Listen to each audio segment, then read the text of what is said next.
বনি ইসরাইলের এক লোক 500 বছর আল্লাহর ইবাদত করেছে। কয় বছর? কোথায় জানেন? সাগরের মাঝখানে এক পাহাড়, ওই পাহাড়ের উপরে বসে 500 বছর টানা আল্লাহর ইবাদত। দিনে আর রাতে একবার করে নিচে নামতেন। সেখানে আল্লাহ তাআলা পাথরের ভেতর থেকে তার জন্য মিঠা পানির ব্যবস্থা করে দিয়েছেন, আর একটা ডালিম গাছের ব্যবস্থা করে দিয়েছেন। সকালে নামলে একটা টসটসে ডালিম, রাতে নামলে টসটসে ডালিম। এগুলো খেয়ে খেয়ে 500 বছর সে আল্লাহর ইবাদত করেছে। আর সে আল্লাহর কাছে বলেছে, আল্লাহ আমি যখন মারা যাব সেজদারত অবস্থায় যেন মারা যাই। ঠিকই আল্লাহ সেজদারত অবস্থায় সাইয়েদনা আজরাইলকে পাঠিয়ে দিলেন। সেজদারত অবস্থায় লোকটা মারা গেল। 500 বছর ইবাদতের পরে আল্লাহর দরবারে কিয়ামতের কঠিন ময়দানে যখন লোকটা হাজির হয়ে যাবে, আল্লাহ বলবেন, আদখিলু আবদি আল জান্নাতা বিরহমাতি, আমার বান্দাকে আমার দয়া আমার ভালোবাসা দিয়ে জান্নাতে ঢুকায়া দাও। 500 বছর ইবাদত করছে তো আমার দয়ায় আমার বান্দারে জান্নাত দাও। এই বান্দা বলে, বালবি আমালি, আল্লাহ তোমার দয়া লাগবে কেন? আমি আমার আমল দিয়ে জান্নাতে যেতে চাই। কি দিয়ে? কথা বুঝে নাই বোধহয়। আল্লাহর এই বান্দা কি দিয়ে জান্নাতে ঢুকতে চায়? আমল দিয়ে। আল্লাহ বলছে, আমার দয়ায় আমার বান্দারা জান্নাতে নিয়ে যাও। ফেরেশতারা এ বলে, আল্লাহ তোমার দয়া লাগবে কেন? সেজদা তো কম দেই নাই, জিকির করতে করতে 500 বছর শেষ করে দিলাম, আবার তোমার দয়া লাগবে? আমি তো আমার আমলেই জান্নাতে যেতে পারি। আল্লাহ বলবেন, তাই ঠিক আছে, আমি চাইলাম দয়া দিয়ে জান্নাত দিব, তুমি চাইলে আমল দিয়ে ঢুকবা। ঠিক আছে, তোমার আমল আর আমার যে দয়া দুইটার একটু মাপ দেই। তোমার 500 বছরের ইবাদত এক পাল্লায় রাখো। আর আল্লাহ বললেন, আমি যে দয়া করে এই দুনিয়ার নাজ নেয়ামত বিউটি সৌন্দর্য দেখার জন্য তোমার দুটা চোখ দিয়েছিলাম, দুটা নয় একটা চোখ আরেক পাল্লায় রাখো। রাখা হবে, দেখা যাবে ওই 500 বছরের ইবাদত হালকা হয়েছে, আর মুহূর্তের মধ্যে আল্লাহর দেয়া একটা চোখের নেয়ামত ভারী হয়ে গিয়েছে। আল্লাহ বলবেন, তোমার কথা মতো মাপ দেয়া হলো, এবার ফলাফল দেখো। হিসাব বলে, তুমি এখন জাহান্নামে যাবা। Go to the hell fire, যাও এবার জাহান্নামে যাও।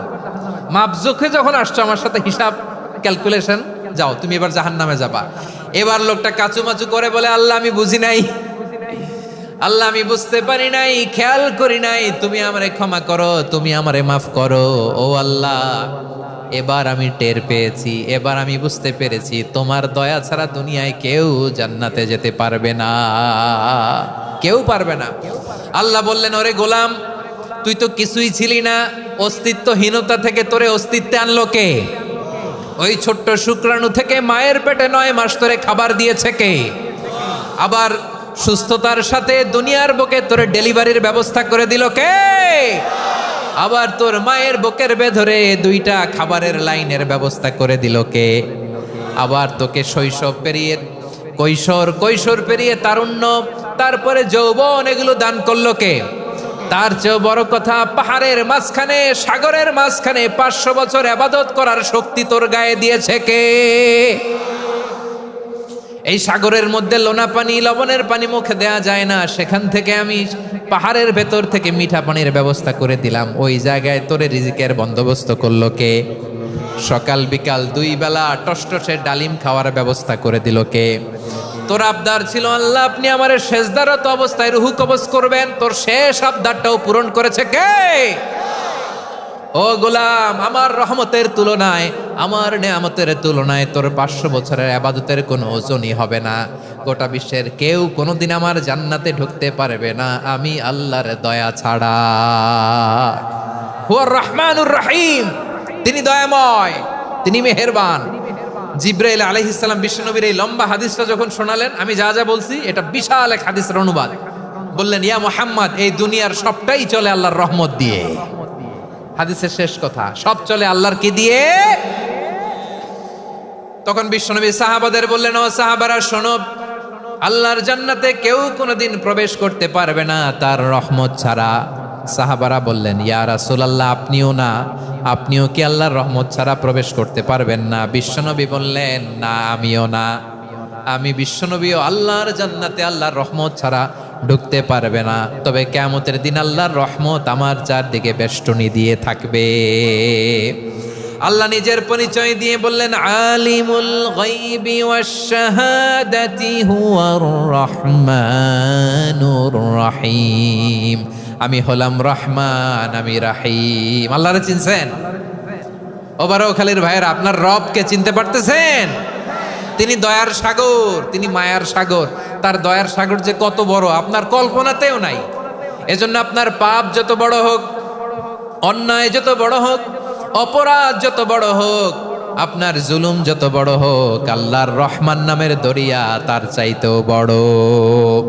আল্লাহ বলেন, খুলিয়া ইবাদিয়াল্লাযীনা আসরাফু আলা আনফুসিহিম লা তাকনাতু মির রাহমাতিল্লাহ ইন্নাল্লাহা ইয়াগফিরুয যুনুবা জামিআ ইন্নাহু হুয়াল গফুরুর রহিম।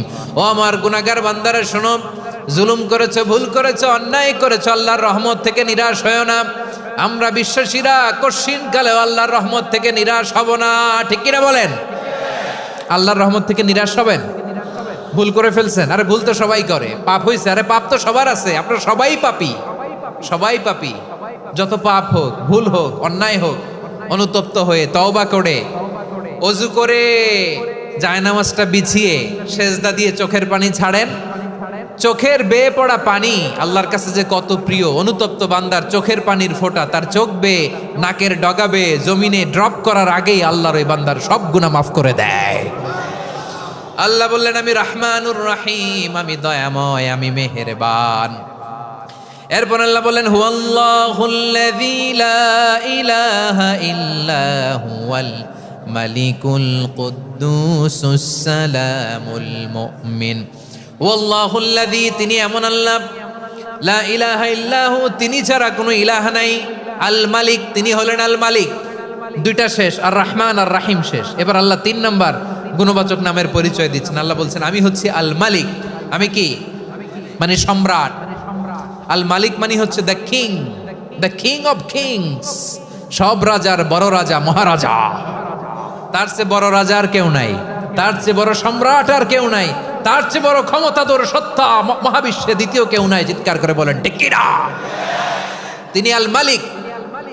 আল মালিক মানে ক্ষমতাধর, ক্ষমতার মালিক, রাজা ধীরাজ বাদশাহ। তার ক্ষমতা আর আমাদের ক্ষমতা একরকম নাকি? হ্যাঁ, আমাদের দুনিয়াতে ক্ষমতা অস্থায়ী ক্ষমতা, ঠিক কিনা বলেন? আইজ আছে কাল নাই, এরকম না ক্ষমতা? আল্লাহর ক্ষমতাও তো এরকম না, আইজ আছে কাল নাই এরকম। দুনিয়াতে দেখবেন কোন দেশের প্রেসিডেন্টের 4 বছরের ক্ষমতার মেয়াদ, কোন দেশের 5 বছরের। আল্লাহর কয় বছরের? 10 বছরের নাকি 20 বছর, 100 বছর। আল্লাহর ক্ষমতার মেয়াদ কতদিন বলেন? বুঝে থাকলে বলেন তো। চিরকাল তার ক্ষমতার মেয়াদ। চিল্লায় বলেন ঠিক কিনা?